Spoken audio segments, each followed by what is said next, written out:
So, this week I've been busy working away on a new Guild Wars 2 oriented series. It's about 31 videos, so it's a lot, and right now it's the end of Saturday. I was hoping to be done by now. Looks like I'm still going to be going for it tomorrow, Sunday, and that means that I don't actually have a video for you guys now. Instead of there being a gap, I thought, hey, I'd sit down, do something a little bit casual. So last week, after the new trailer dropped, I did kind of a semi-Q&A lore discussion where I picked some comments that you guys had dropped down below. We threw them on screen and just had a chat about it. The viewership on that was only about okay, but you guys gave a lot of positive feedback saying you liked the format.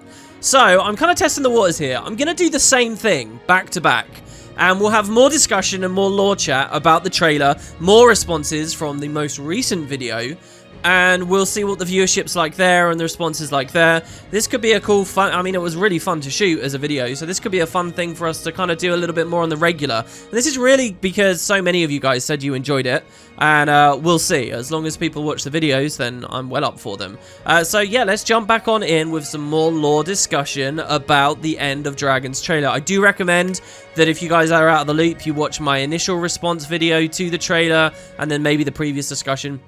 But let's jump in no particular order here. There's some real mind blows. You guys have got some great ideas. And then there's some more comments that I just want to clarify things with. So let's just get through it. The first comment from Frazo 3 days ago says, I'd like to see the Hydra attack on Lion's Arch, but then to have it be absolutely destroyed while we watch, but without us helping.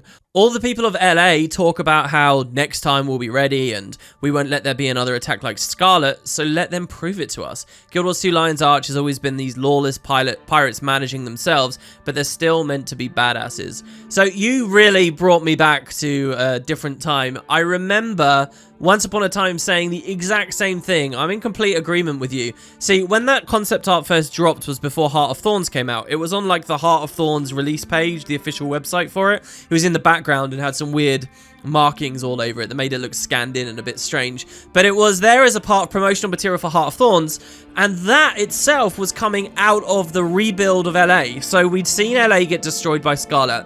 We'd seen them rebuild it, and yeah, there was a lot of talk at that time about how they'd made it this big fortress city with these big-ass cannons and things to defend themselves. That was a big part of it that they had learned from the Scarlet attack. And I remember when the concept art initially came out, I said the same thing, because it was very much on my mind at that time. Hey, wouldn't it be cool if something tried to attack Lion's Arch again, but this time they won? See, there's a really long history with Guild Wars as a franchise attacking Lion's Arch. There's like 4 separate attacks on Lion's Arch through Guild Wars 1 story alone, let alone the flooding that happens between the 2 games. And then once Guild Wars 2's out, you've even got like minor attacks like the Karka attack and stuff, destroying the lighthouse and whatnot. So yeah, to see them finally defend themselves, I think that'd be cinematic. There's a big thing with me with this game now that is, I kind of don't want to see them do the obvious. I just want to be surprised in some ways. So yeah, on the one hand, I'm sure a lot of people watching this video are sitting there thinking, no, I want to be the hero. I want to fight things. I want to kill them. You know, this game's about me. But at this point, you know, I've played through 8 years of them revolving around me in that way. It would be kind of cool to have a back seat while you watch the people of Lion's Arch actually defend themselves. And then maybe that can feed into some broader story about why the Lion's Arch Navy feels comfortable going to Cantha, who possess their own strength or something. You know, you can do stuff with it. Anyway, you just brought me back to the past there. Next, there's quite a novel, simple idea that I haven't really verbalized. Jowl Mason says, could the sea dragon have been trapped in the Jade Sea? And now that the sea is turning back to normal, it's finally free. I think that's totally possible.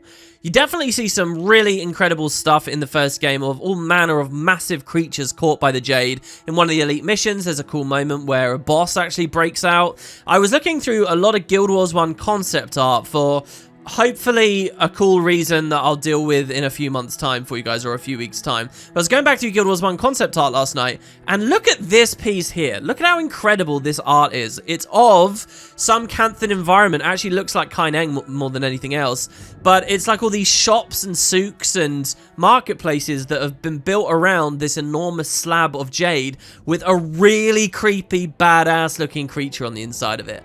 Now, this is just concept art for the first game. It doesn't necessarily mean anything really tangible, but I've always liked this sense that there are really, really dangerous things under there.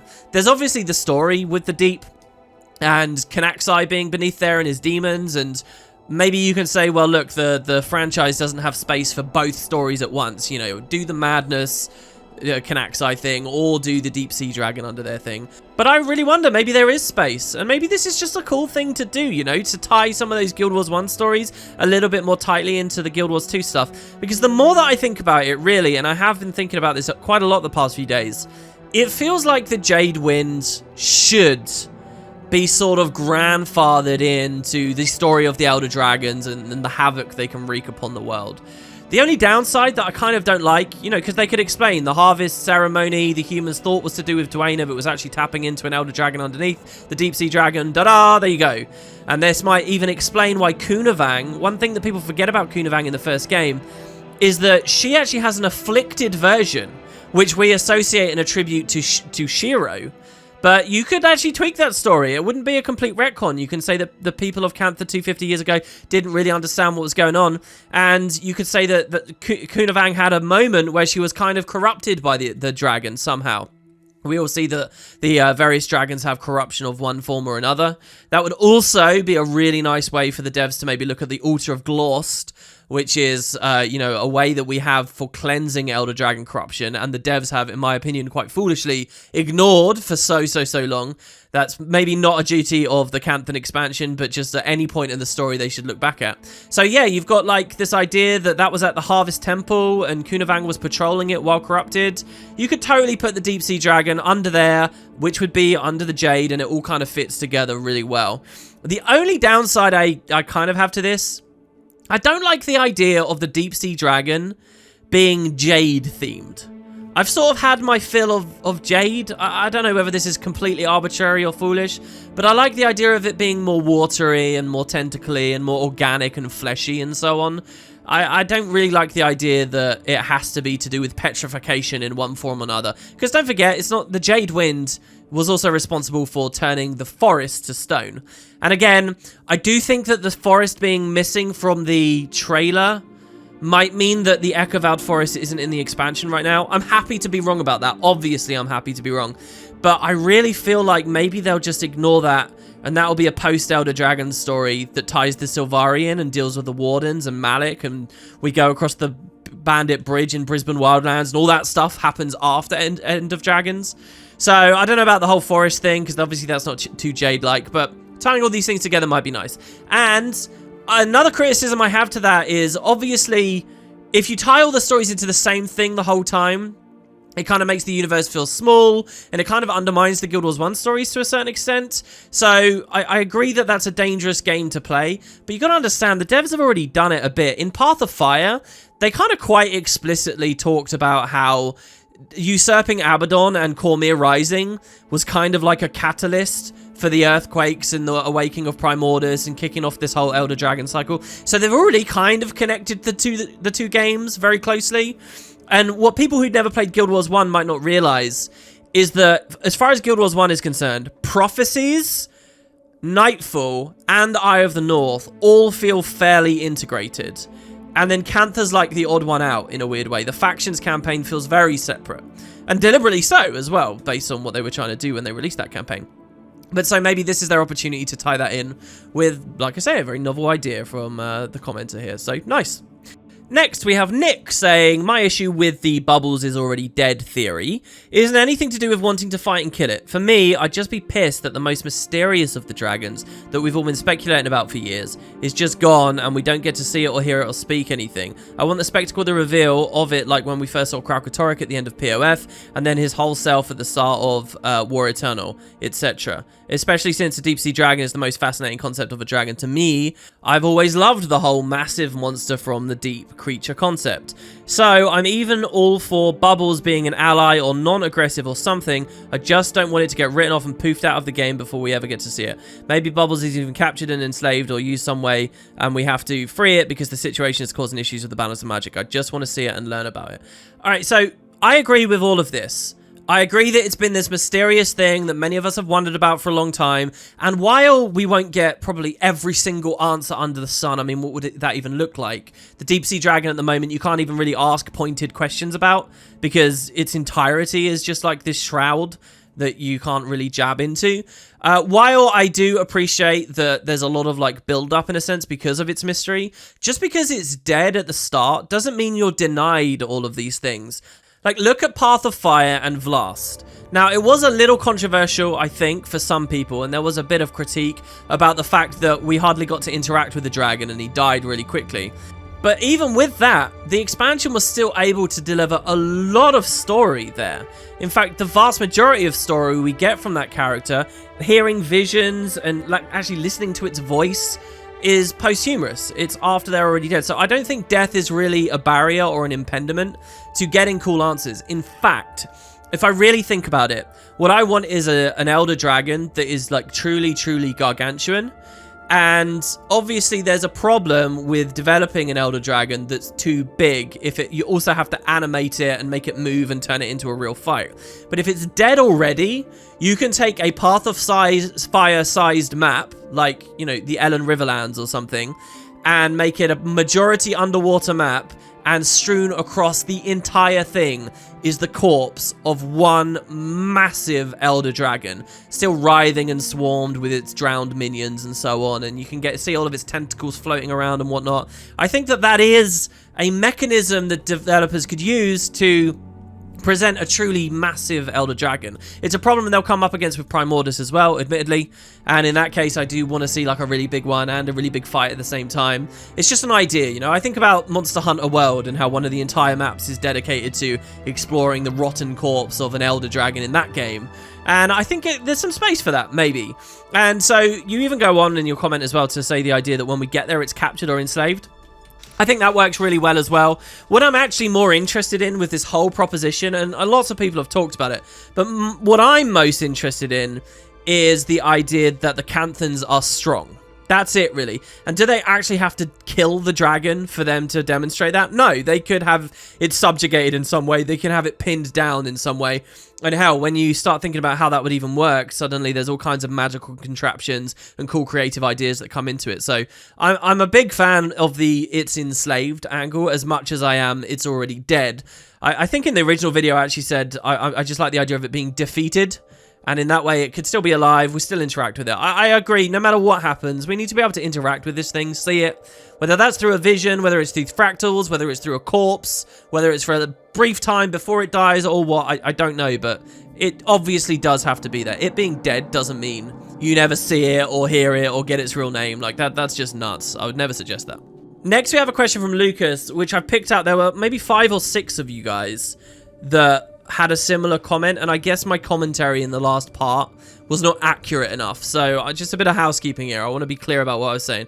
Lucas says, Guild Wars 1 was the story of the gods. No dragons to be found until Eye of the North. Guild Wars as a whole has not always been about them so much as bridging the divides between these very different cultures living under the threat of annihilation to unite or die even against threats of their own making, putting aside petty differences and realizing they aren't as intractably opposed as they believe. That is a process with a very open and non-linear progression, much like the real world. So this is in relation to, I mentioned this expansion is going to be the end of dragons, and it feels weird for me on some level to see Guild Wars 2 go on after the Elder Dragon story is over, because I said Guild Wars is the story of dragons. Or I'm guessing that's what I said. I never actually went to verify. To be clear, Guild Wars 2 is the story of dragons. I'm well aware that Guild Wars 1 was more a story of the gods, if you can even say that, and I think that's a little bit of a push.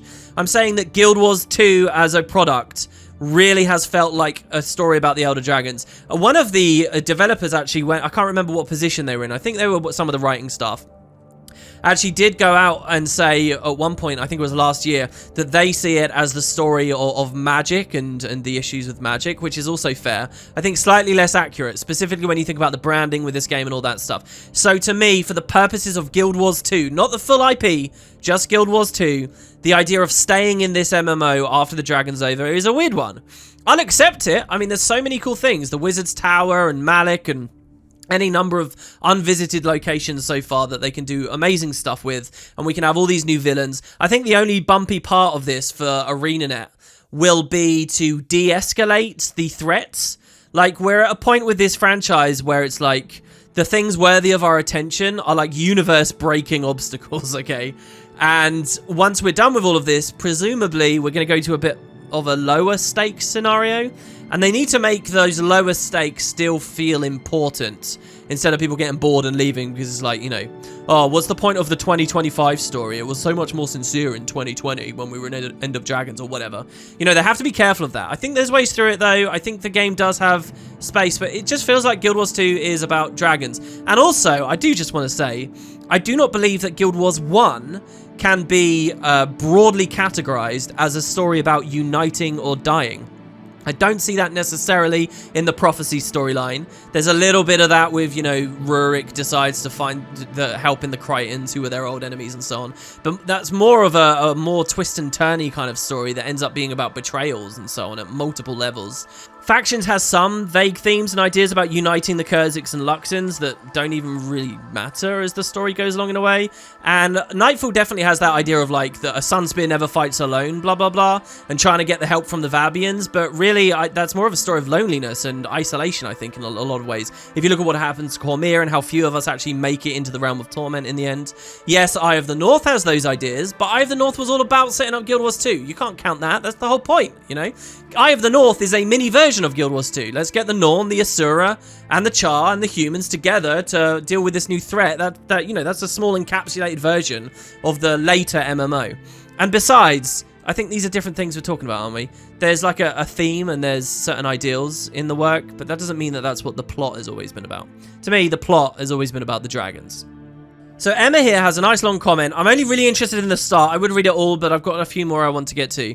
It says, everyone is talking about the things we got at the very ending of Path of Fire and Living World Season 4, as in, you know, big, sudden, weird revelations. But in Icebrood Saga trailer, there's also a shot of a sunken ship that was definitely attacked, and underwater there was a sneaky hint of a tentacle when we went under the water. I definitely think the Deep Sea Dragon is alive, and despite what some people think, I believe an expansion with the Deep Sea Dragon would be a mind-blowing experience like nothing we've ever seen.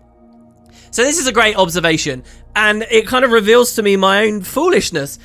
The entire way through Icebrood Saga, what is my #1 prediction been the whole way through, that something was going to happen with the Deep Sea Dragon in this saga. I have been saying that since the start because of this trailer. That trailer, by the way, being a fantastic trailer. If you guys haven't rewatched it, you should go back to it because it is one of the best trailers they've ever done, and I think it's too easily forgotten. Yes, there seem to be hints at the Deep Sea Dragon right here, right now. It's crazy to me how quickly I kind of just forgot about that as soon as this new thing came out, and it's clearly going to be something to do with the Water Dragon here. So it's nuts. So maybe there'll be a little bit of a crossover, you know. Maybe the Deep Sea Dragon will already be kind of into the story before the X-Pack even begins. Who knows what will happen towards the end of the Icebrood Saga. And that's a weird thing to realize, actually.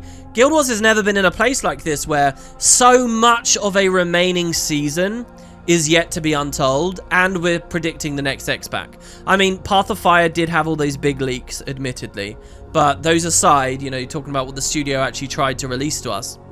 This is going to be a weird one. I wonder whether the Deep Sea Dragon will come in a bit more. And also, your crucial point there, if that's true, and it's not necessarily 100%, but if it's true, then that definitely does suggest the Deep Sea Dragon's around, and the line in the teaser about them building their lives upon the thing that sought to destroy them, maybe, yeah, was a bit more metaphorical because it's the Empire of the Dragon. Maybe it was a bit of a misspeak because of the Jade Wind, and it's like putting intent on that. Maybe the Deep Sea Dragon is there. I did have someone else as well in another comment, I never saved it, but kind of said, I think you're thinking too carefully about the use of language in the trailer, WP.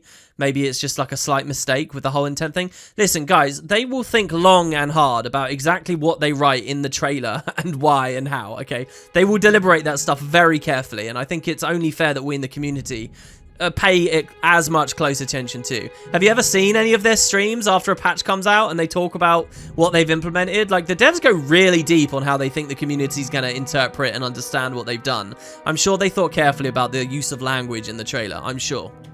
So, I also had a message from Cossage, a comment on the last video. It was huge, very, very long. So Cossage is a member of the community that I tend to feel is very, very decent with the lore, understands the work very well, can usually think of some really interesting things, and also, crucially, doesn't kind of miss the forest from the trees, which I think a lot of us who get too long into this franchise and too passionate about the lore can end up doing so. So anyway, I'm not going to read his whole comment. In fact, some of it's worthy of videos all on its own. But here, I'll go for number 2.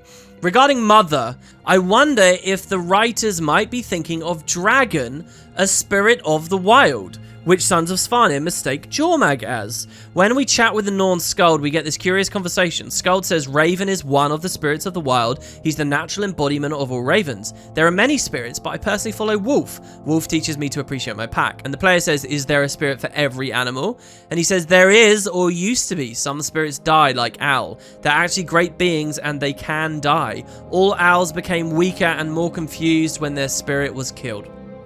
If spirits exist for each natural being and force, like the animal spirits, the spirits of stone, water, fire, darkness, seasons, then it stands to reason the dragon spirit exists, or has existed, as the natural embodiment and progenitor of all Tyrian dragons, which would include the elder dragons too, which have been stated to be native to Tyria. We also get an interesting insight from Jormag in episode 2 of this season.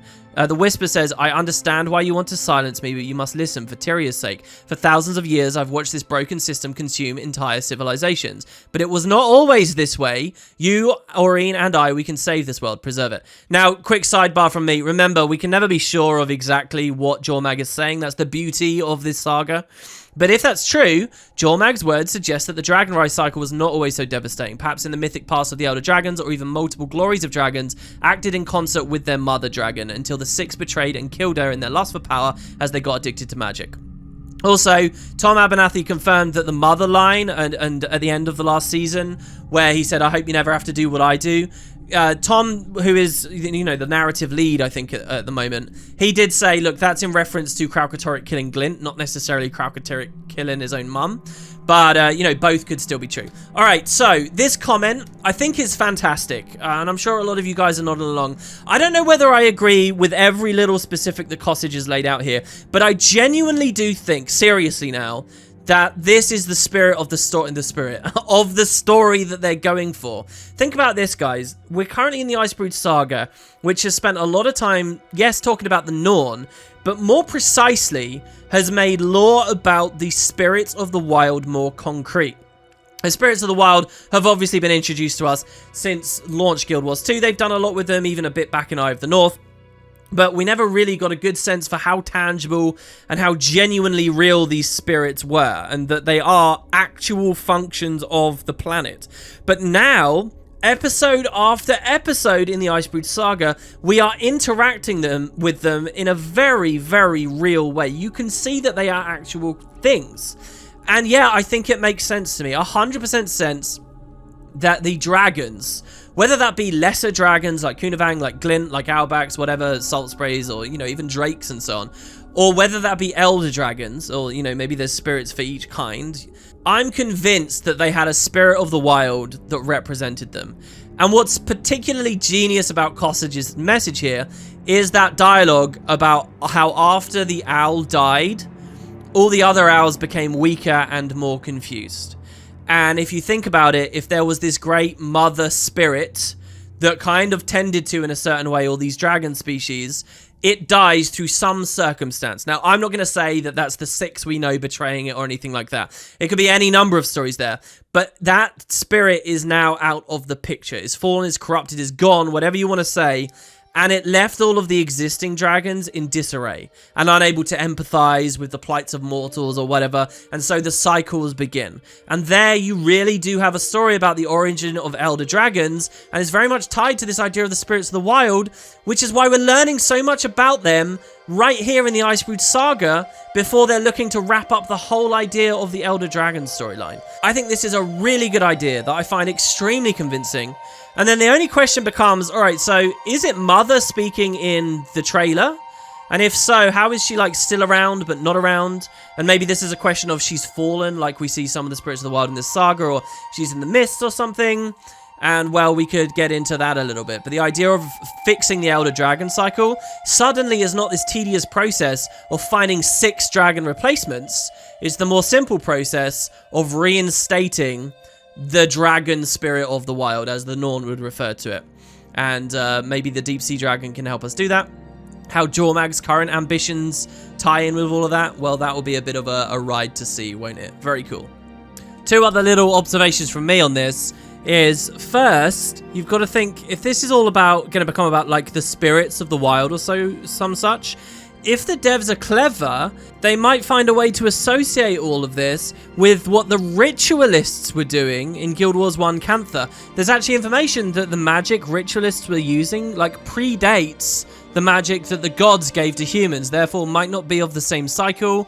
So all that spiritualism and stuff in Cantha, is that coincidence? That might be where we're going, as we might be about to get to a story that reveals in the end it's this big thing about the spirit.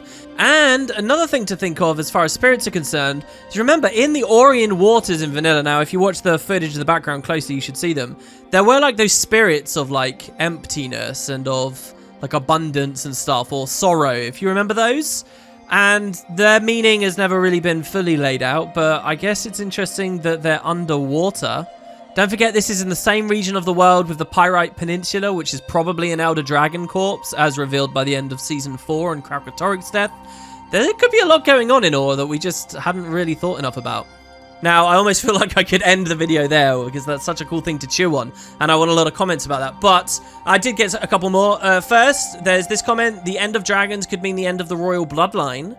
So the dragons being, you know, the Dragon Empire, the rulers. Now, to be clear, the emperors, and there are no empresses, by the way. Don't forget there's that story. If you watched me reading the Empire Divided document, some of the lore videos I did earlier in the year, you'll know this, but there's no empresses. They kind of all got exiled. They went off and founded their own place, which is interesting enough.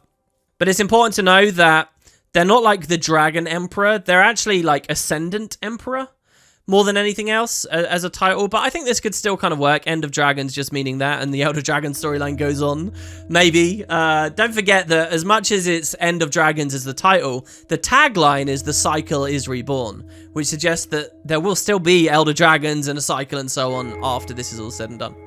Next, we have Narek Tarek, who says, I must say, Primordus probably isn't the strongest one at this point, because Balthazar's stolen ton of its magic, so logically DSD would be more powerful than him at this moment.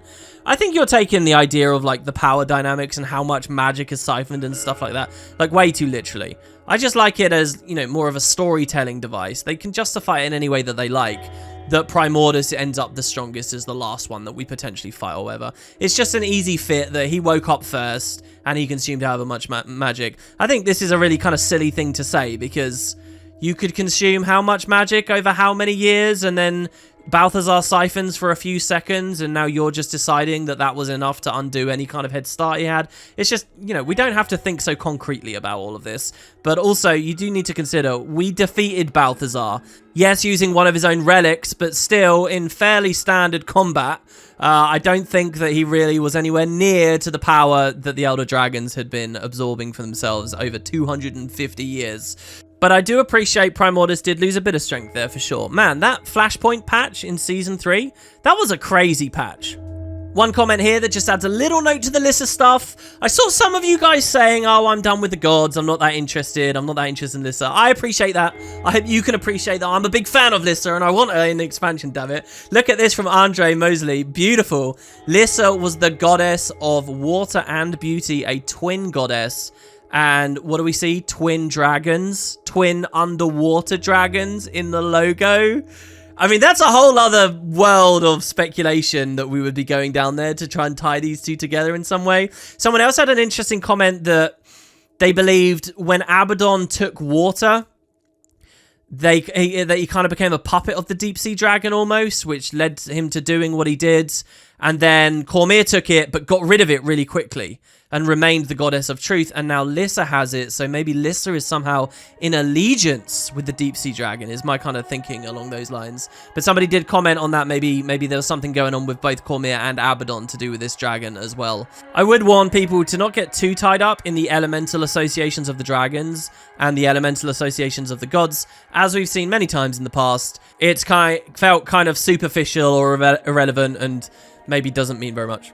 And then finally, one last question at the half an hour mark. Gavelkin says, end can also just mean purpose sometimes. They need me could mean the royal races need elder dragons to control and contain potentially volatile magic, maybe.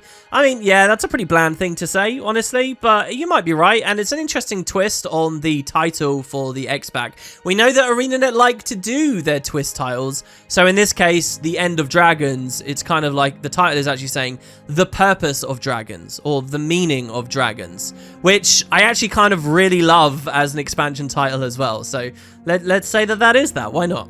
So there you go, guys. That's a little bit more discussion. Keep it coming. And again, I'm watching this closely because I'm not sure how confident I am in this kind of video myself.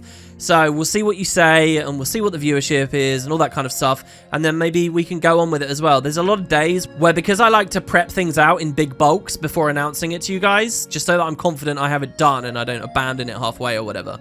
It means that the current channel is a little bit lacking. This kind of video is a really nice thing for me to sit down and have some fun with you guys. So we'll see.